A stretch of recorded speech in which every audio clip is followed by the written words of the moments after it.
साथियों, आप सभी का इस प्लेटफॉर्म पर स्वागत है। यहाँ पर हम लोग यूपी पीसीएस मेंस 2022 के लिए आंसर राइटिंग के तौर पर जो है कुछ पुराने जो प्रश्न पूछे गए हैं उन प्रश्नों को यहाँ पर देखेंगे। और ये प्रश्न जो है आपके जीएस पेपर 1 से संबंधित है। जीएस पेपर 1 के भारतीय विरासत एवं संस्कृति वाले पोर्शन से संबंधित है। आज की वीडियो में हम लोग 4 प्रश्न देखेंगे। ये चारों प्रश्न जो हैं आपके यूपीएससी में पूछे गए हैं और इसके आगे पीसीएस मेंस में पूछे जाने की संभावना रहेगी। तो पहला प्रश्न है इसमें कि शैलकृत स्थापत्य प्रारंभिक भारतीय कला एवं इतिहास के ज्ञान के अति महत्वपूर्ण स्रोतों में से एक का प्रतिनिधित्व करता है।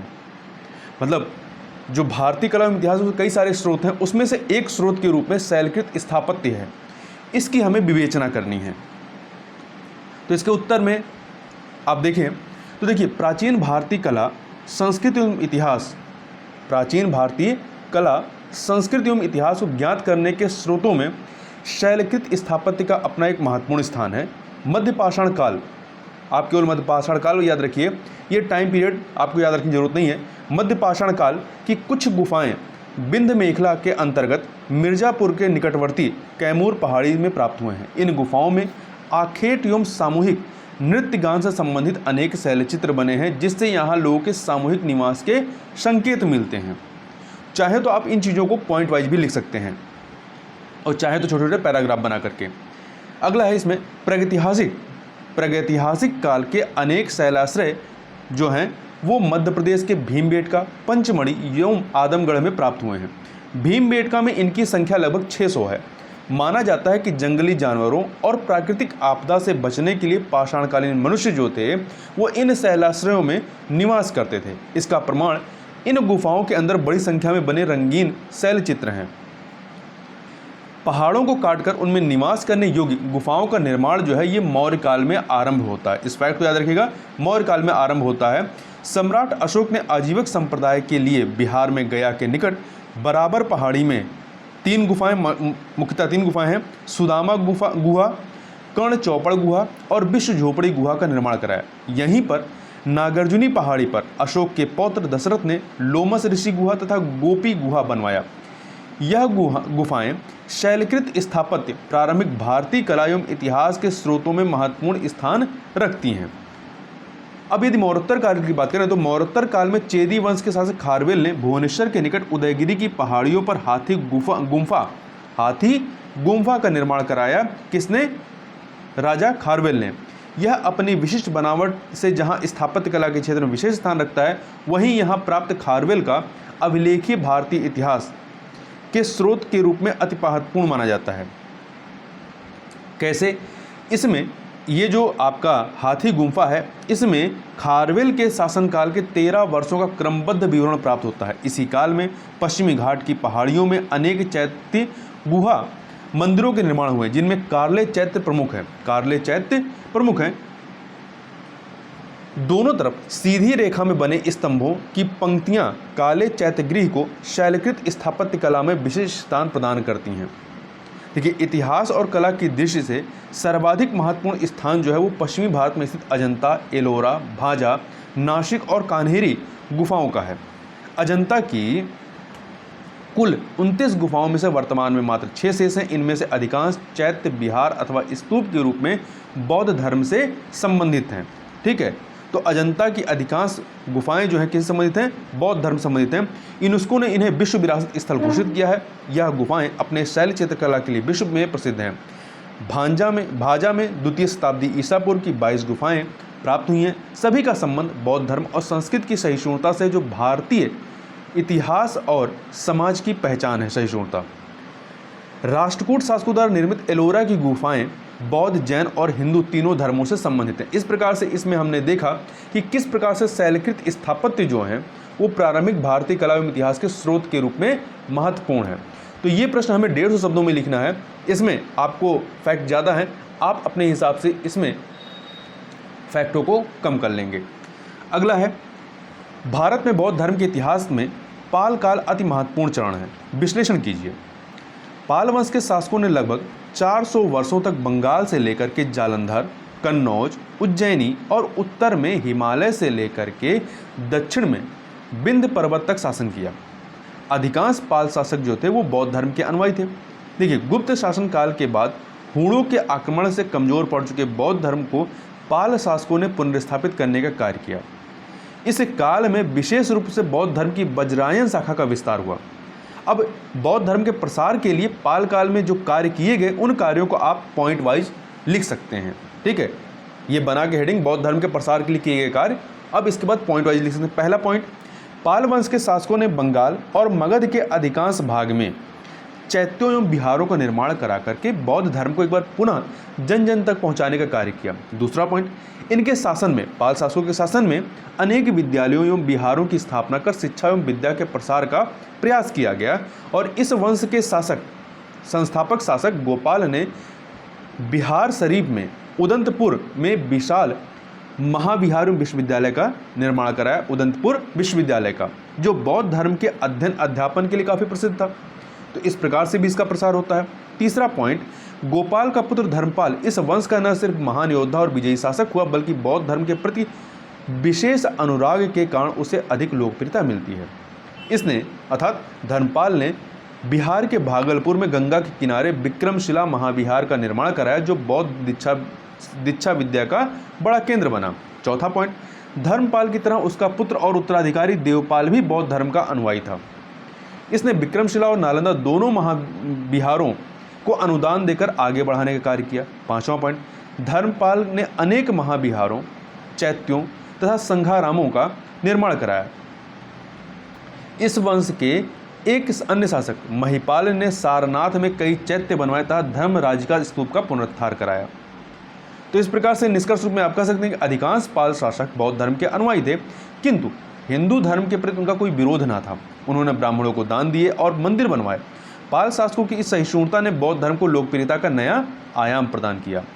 अगला प्रश्न है, भारतीय दर्शन एवं परंपरा ने भारतीय स्मारकों की कल्पना और आकार देने एवं उनकी कला में महत्वपूर्ण भूमिका निभाई। इसकी विवेचना करनी है कि भारतीय दर्शन और परंपरा किस प्रकार से भारतीय स्मारकों की कल्पना और आकार देने में महत्वपूर्ण रही है।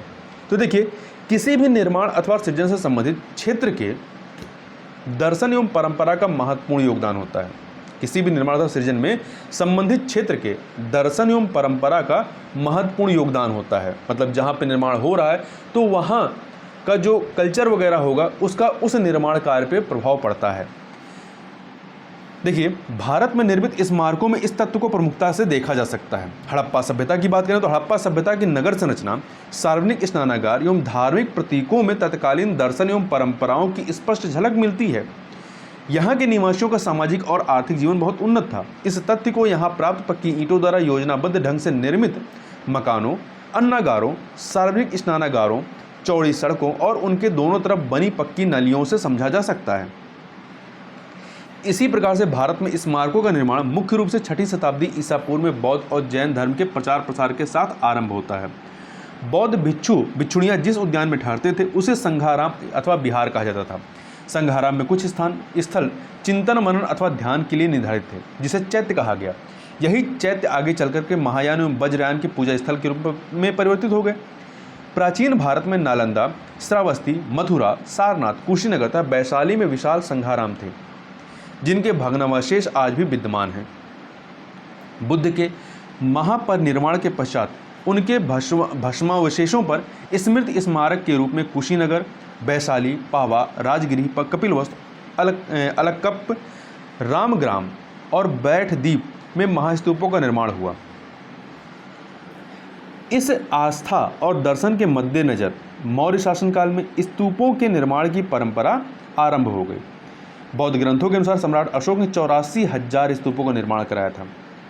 अशोक के बाद भी स्तूपों का निर्माण जारी रहा। इस काल में स्तूपों में सांची, भरहुत, तक्षशिला, मथुरा, कन्नौज, कौशाम्बी, सारनाथ, श्रावस्ती, कपिलवस्तु, कुशीनगर, बोध गया तथा पाटलिपुत्र की चर्चा चीनी यात्री फाहियान एवं ह्वेनसांग ने अपनी पुस्तकों में किया है, जिन्हें उन्होंने भारत भ्रमण के समय देखा था। 3री शताब्दी ईसा पूर्व सम्राट अशोक और उसके पौत्र दशरथ ने बिहार स्थित बराबर की पहाड़ियों को काटकर जहां गुफाओं का निर्माण कराया, वहीं उनके बाद वर्तमान महाराष्ट्र और पुणे के समीप भाजा, काले तथा कन्हेरी में चैत्य एवं बिहारों का निर्माण भी कराया गया। बौद्ध धर्म, दर्शन और परंपरा में स्तूप के महत्व को इस बात से समझा जा सकता है कि बुद्ध के अवशेषों पर बने स्तूपों के शिखर पर राजछत्र लगे मिले हैं, क्योंकि बुद्ध का अंतिम संस्कार जो है वो संघ प्रमुख के होने के कारण चक्रवर्ती सम्राट की तरह किया गया था। गुप्त काल में शिखरयुक्त मंदिरों का निर्माण आरंभ होता है।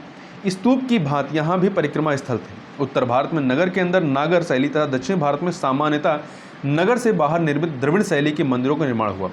नागर शैली में एक साथ प्रायः 5 मंदिर बने मिलते हैं नागर शैली में, जिसे पंचायतन शैली कहते हैं।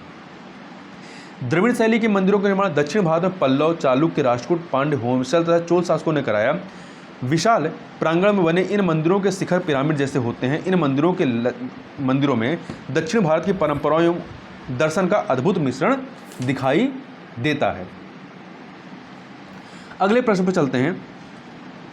मध्यकालीन भारत में फारसी साहित्यिक स्रोत उस काल के युग बोध का प्रतिबिंब है। टिप्पणी कीजिए। देखिए, मध्यकालीन भारत के बारे में जानकारी के सबसे महत्वपूर्ण स्रोत फारसी साहित्य के रूप में संरचित हैं। तुर्क और मुगल काल में फारसी के राजकीय भाषा होने के कारण यह साहित्य प्रचुर संख्या में उपलब्ध है, क्योंकि इसे राजकीय सहायता प्राप्त थी। इस संदर्भ में निम्न पुस्तकों की चर्चा समीचीन होगी। पहला, ताजुल माशिर हसन निजामी द्वारा लिखित यह पुस्तक दिल्ली सल्तनत की जानकारी देने वाली प्रथम ऐतिहासिक रचना है। दूसरा, तबकात नासिरी मिनहाजुस सिराज द्वारा लिखित इस पुस्तक में पैगंबर मोहम्मद से लेकर नासरुद्दीन तक के समय काल का वर्णन है। इस पुस्तक में नासरुद्दीन को आदर्श शासक बताया गया है। तीसरा, अमीर खुसरो का साहित्य। इनके साहित्य में शामिल है किरान उश शदयान, बुगरा खा कैकूबात की कहानी। दूसरा है खजायन उल फतूह, अलाउद्दीन के दक्षिण अभियान की चर्चा है। मिफ्ताह उल फतूह, जलाउद्दीन के शासनकाल की जानकारी है। नूर सिपीहर भारत की प्रशंसा की गई है। और अशिका, देवल रानी और खिजरखा की कहानी इत्यादि। तारीख फिरोजशाही। बर्नी और अफीफ ने इस नाम से 2 पुस्तकों की रचना की। बर्नी द्वारा लिखित इस पुस्तक में अलाउद्दीन की बाजार व्यवस्था को से लेकर के तारीख फिरोजशाही में फिरोज शाह तक के काल के सभी महत्वपूर्ण घटनाक्रम का उल्लेख किया गया है। वहीं तारीख मुबारक शाही याहिया बिन अहमद सरिंदी द्वारा रचित इस पुस्तक में सैयद वंश के बारे में जानकारी दी गई है। तथा मुगलकालीन ग्रंथ में तारीखे रशीदी, हुमायूंनामा, तारीखे शेरशाही, अकबरनामा, मुंतखब उल तवारिख, तुजुके जहांगीरी, शाहजहांनामा इत्यादि में मुगल दरबार, संस्कृति, युद्ध, शासन आदि की विशेष जानकारी प्राप्त होती है। स्पष्ट है कि फारसी साहित्य उस कमी को पूरा करता है जो इतिहास लेखन के क्षेत्र में भारत में पाई जाती थी। इस्लाम में इतिहास लेखन को एक पवित्र कार्य माना गया है। यही कारण है कि मध्यकालीन भारत में इतना अधिक लेखन कार्य हुआ, जिससे तत्कालीन सामाजिक, राजनीतिक, धार्मिक, सांस्कृतिक विषयों पर प्रकाश पड़ता है। तो ये इस वीडियो में बस ये 4 प्रश्न। मिलते हैं नेक्स्ट वीडियो में, तब तक के लिए बहुत बहुत धन्यवाद।